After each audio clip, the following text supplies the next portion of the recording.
Hey everyone, welcome to Wealth Redefined. I'm your host, Michael Reynolds, independent financial advisor and owner of Elevation Financial. Thanks for joining me today. Second podcast of 2021. I think it is anyway.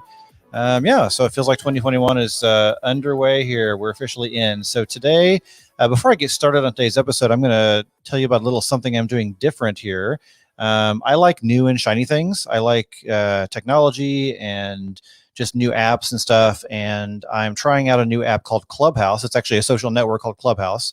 It is invite only right now. It's in beta. It is iOS only. So it's pretty restricted. So if you have an iPhone and you have an invite, you can get into Clubhouse. It's basically a place where you can join rooms and have live audio conversations with people. And it's kind of like a panel discussion, but it's audio only.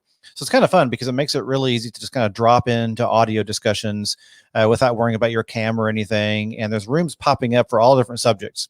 So I'm trying it out on Clubhouse by every week. I'm going to do a 30-minute room on Friday. This Friday I'm doing 9:30 a.m., but I'm going to try and make it 10 a.m. going forward every week, where I'm going to invite people who listen to my podcast to jump into that room on Clubhouse and to discuss the topic we discussed on the podcast episode. So this week, we're going to talk about backdoor Roth IRAs.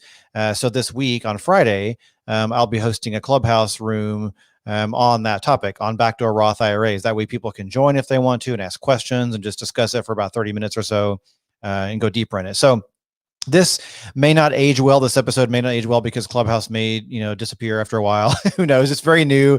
It's very kind of a very new platform.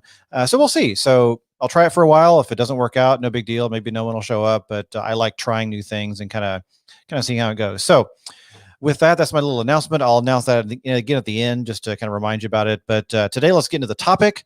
Today, I'm talking about backdoor Roth IRAs. So let's talk first about what a Roth IRA is. And then I want to talk about what a backdoor Roth IRA is and why you might use it, what situations it is useful in. So first off, a Roth IRA. It is one of the two types of IRAs. There are two types of IRAs. There's a traditional IRA and a Roth IRA. An IRA stands for individual retirement arrangement. Some people say individual retirement account, but technically it's individual retirement arrangement.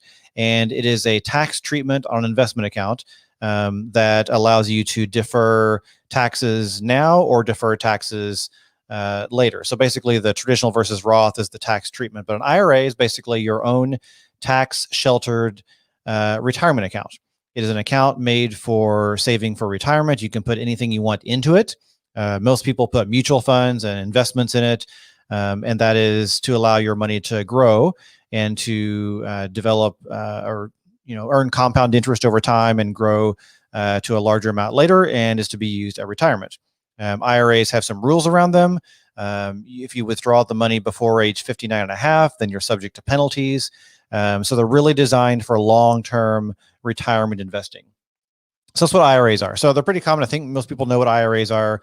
It's the personal equivalent of a 401k. A 401k is through an employer. An IRA is something you own individually. They both kind of serve similar purposes, but IRAs are individual. They have lower limits than 401k. As of 2021, it's $6,000 per year if you're under 50. If you're over 50, it's $7,000. So the limits are fairly lowish, but again, it's a really kind of core workhorse type of account for many people. So that's what the IRA is. The tax treatments. Let's talk about the difference. A traditional IRA gives you a tax deduction up front. So when you contribute money to a traditional IRA, you deduct that from your income. So it gives you a tax deduction. So you're putting basically pre-tax money into it. Then it grows tax deferred. There's no taxes on the dividends or anything on the growth of the account. But then later when you take the money out at retirement age or after age 59 and a half, then you pay taxes on that money as you take it out. So you're saving taxes now, paying taxes later. The Roth IRA is the flip of that. It is the opposite. The Roth IRA is you contribute with after-tax money. So money that's already been taxed. You're not getting a tax deduction on it, but that money grows tax-free, tax-deferred and tax-free. And when you withdraw that money later on, then that money you withdraw is tax-free. You don't pay taxes on that money you're withdrawing and using for income. So quick crash course on traditional IRA versus Roth IRA. So what is a backdoor Roth IRA and why does it matter? So there are some limitations on Roth IRAs. So a lot of people love Roth IRAs because that tax-free growth later on is really, really attractive. The idea of having a whole bunch of growth on that money that you've invested and using it, 10, 20, 30 years later and using it at retirement tax-free is extremely attractive. A lot of times people would say, well, I'd rather pay a little bit of taxes now on the money I invest, and then all that grows. I don't pay taxes on any of that money. So I'm saving a ton in taxes. So a lot of people love Roth IRAs and Roth accounts in general. I'm one of them. I think I'm very pro Roth for a lot of people. So what is a backdoor Roth? So there's limitations on Roth IRAs. If your household income exceeds a certain amount, then you don't have the option of contributing directly to a Roth IRA.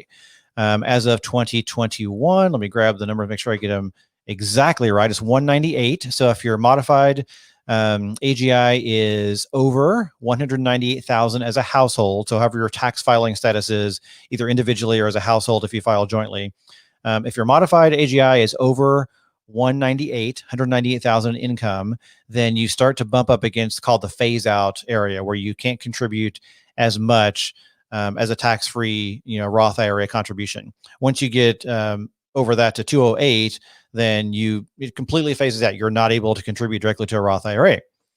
So a lot of people get, bummed about this. They say, well, I'd love to do a Roth IRA, but my income has bumped up against that limit. I'm not allowed to do that. And they think their only option is some other type of account. Well, this is where the backdoor Roth IRA, it comes in handy. The backdoor Roth IRA is kind of a workaround, hence the name. So it's a way of kind of circumventing that problem and that limitation of directly contributing. There is a stipulation that allows you to do what's called a Roth conversion on a traditional IRA. So what you do is you first contribute the amount you want to contribute. Let's say the full $6,000. So let's say you're going to contribute $6,000 to a traditional IRA. Then after you've done that contribution, you do a Roth conversion. You convert that to a Roth IRA from the traditional. You do not take a tax deduction. That's the important part. You do not take a tax deduction from the traditional IRA contribution. You basically just put money in with no tax deduction at all, no tax treatment. And then the conversion takes that money, converts it over to your Roth IRA. So you have to have two types of IRAs. You have a traditional IRA and a Roth IRA set up, put the money in the traditional, convert it to the Roth. How does the conversion happen? The conversion happens at the custodian level. The custodian is the institution holding your money and holding your accounts. So this could be TD Ameritrade, Fidelity, Altruist in my case. It could be Schwab, whoever, Vanguard. Any major custodian has this option. So the custodian will have a form to fill out, or sometimes it's a online method to do it. You put the information in on what you're converting, how much you're converting, and it usually takes within a week or less. The conversion happens pretty quickly for most custodians, and then your money is in the Roth IRA. Now, when you do this, you want to be sure that you fill out a certain IRS tax form that tells the IRS that you did not take any deductions from this and that you converted it to a Roth. The form is Form 8606. If you just Google Form 8606, you'll find it on the IRS website. So when you do a backdoor Roth, then you want to do that, fill out that form with your taxes so the IRS knows about it. All right, so we got a question coming in. Let's see here. Yes, thank you. I apologize. I did gloss over that. So Alyssa is popping up and saying income limits for married filing jointly for a single person, 140K. I believe that is correct. Let me just verify that. Sorry, I'm just grabbing the exact numbers here. 125. So single.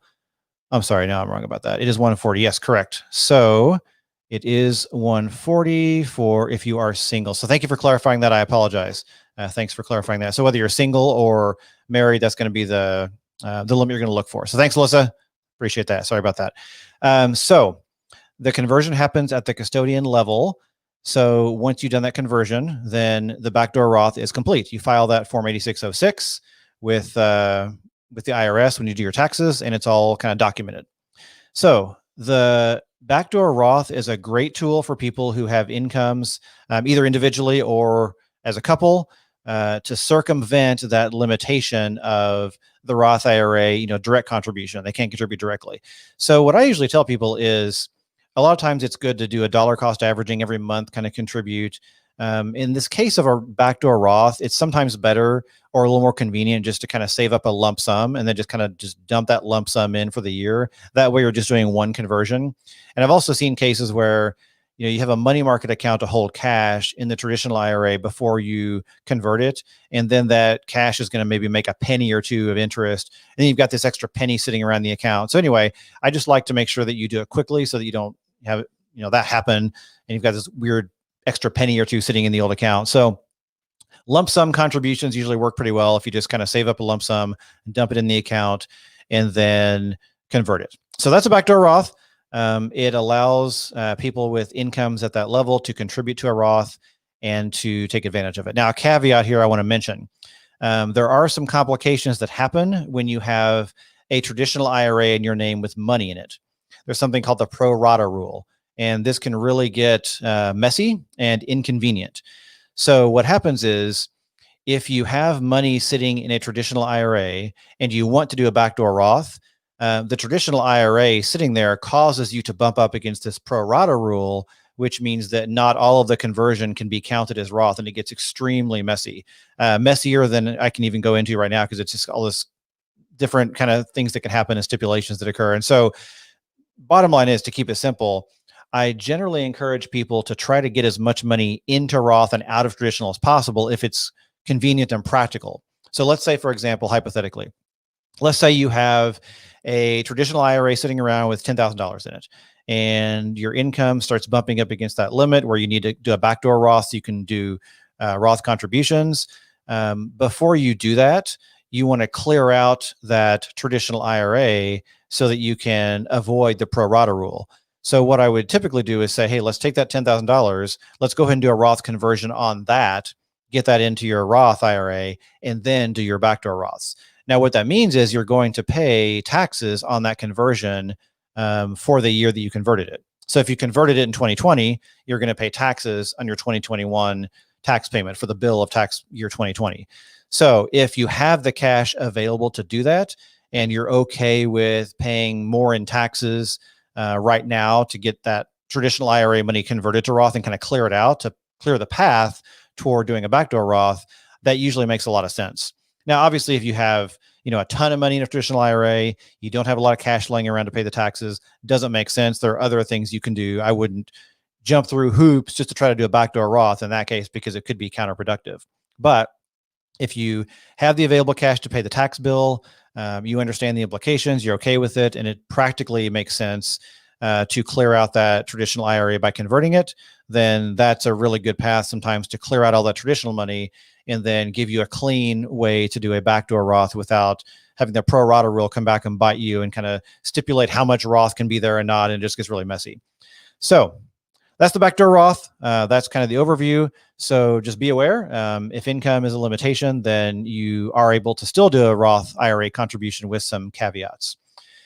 So with that, I will wrap up there. I'll go ahead and give my reminder one more time here. I hope, again, this may not age well. Clubhouse may not be around after a while, but I am trying Clubhouse. So if you want to join me this Friday at 9:30 a.m. on Clubhouse, you can follow me. Just look for my handle is MREY. I'll be hosting a 30-minute room where you can pop in and discuss the backdoor Roth conversation we had today, and you can ask questions and kind of just talk about it and ask whatever questions are on your mind. So I'll be hosting that on Clubhouse this Friday, 9:30 a.m. Eastern, that is. All right. So with that, thanks so much for joining me today. Appreciate you being a listener as always. And if you happen to not be in Clubhouse, which is the vast majority of people, feel free to email me. You can reach me at podcast@elevationfinancial.com or visit elevationfinancial.com and click the button to schedule a money session with me if you want to chat one-on-one. Thanks, everyone. Have a great day. We'll see you next time.